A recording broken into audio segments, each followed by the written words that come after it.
అందరికీ నమస్కారం. Welcome back to my channel. ముందుగా మన దేశ ప్రధానమంత్రి నరేంద్ర మోడీ గారికి హృదయపూర్వక ధన్యవాదాలు తెలిపాను.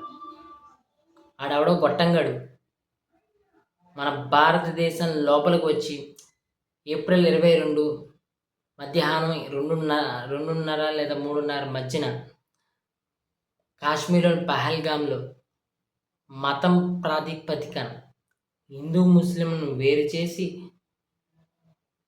కల్మా సుంతి అంటూ అడిగి భార్యాపిల్లల ముందే మగవారిని అతి దారుణంగా ముఖం మీద కాల్చి చంపడం జరిగింది. ఆ నలుగురు కూడానే ఇప్పటికీ మనకి దొరికినట్టుగా సమాచారం లేకపోయినప్పటికీ ఆపరేషన్ సింధూర్ అనే పేరుని మనం పెట్టుకొని బయలుదేరాం. ఈ ఆపరేషన్ సింధూర్ని మీరు ఒకసారి గమనిస్తే కనుక వీళ్ళు ఏం చేశారు? యాక్చువల్గా మన భారతదేశానికి ఉన్న సెంటిమెంట్ సింధూరం. ఈ సింధూరం తీసుకెళ్ళిపోయి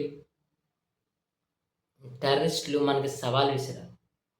మోడీకో బోలో అన్నారు. ఆయన విన్నారు. అదే సింధూరానికి ఆపరేషన్ సింధూర్ అని పేరు పెట్టి మన వీర జవాన్లకు వీర తిలకాన్ని దిద్ది పాక్ ఆక్యుపైడ్ కాశ్మీర్లోని 5 స్థావరాల మీద, పాకిస్తాన్లో లైన్ ఆఫ్ కంట్రోల్ యాక్షన్ దాటకుండా 4 స్థావరాల మీద మనం అర్ధరాత్రి 1 నుంచి 1:25 మధ్యన జస్ట్ ఇన్ స్పాన్ ఆఫ్ 20-25 మినిట్స్లో సర్ప్రైజ్ అటాక్ చేసి మిసైల్స్తో మనం టెర్రరిస్ట్ క్యాంప్లనే కొట్టాము.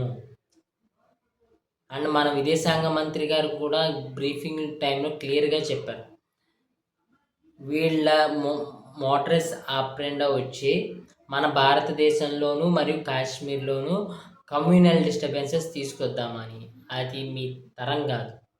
ఇక్కడ పొలిటీషియన్స్ తరమే కావట్లేదు, మీ తరమే అవుతున్న బొంద. అంతేకాదు, ఈ బ్రీఫింగ్లో మీరు గమనించారా? Colonel Sofiya Qureshi and wing commander Vyomika Singh. ఇక్కడ ప్రత్యేకత ఉంది. ఆ ప్రత్యేకత ఏంటో తెలుసా? మహిళలు అంటే కన్నానే ఒక సుపీరియర్ పొజిషన్లో ఉన్న మహిళలు.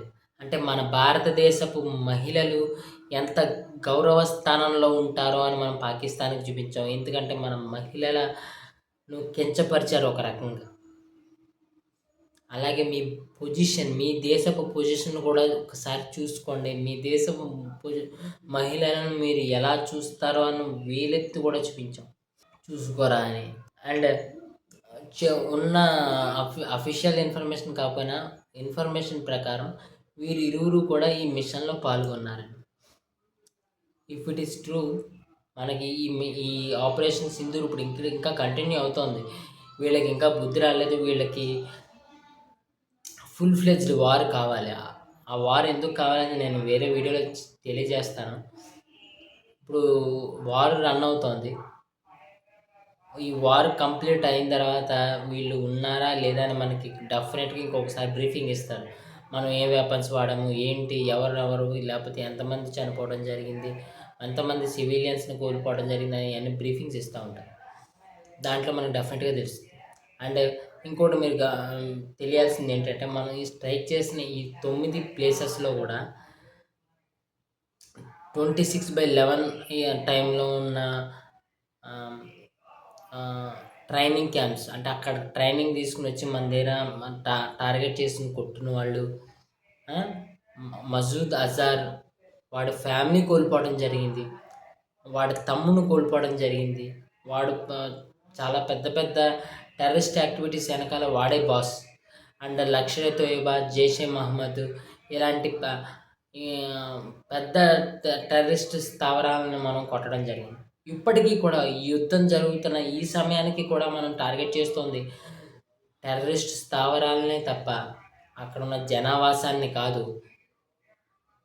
మనం ఎప్పుడు ఆ తప్పు చేయం. తప్పకుండా మనం ఈసారి టెర్రరిస్టులను అంతం చేసి తీరుతాం, చేసి చూపిస్తాం. నా వీడియో కనుక నచ్చితే లైక్ చేసి, షేర్ చేసి, సబ్స్క్రైబ్ చేసుకోండి. Thank you.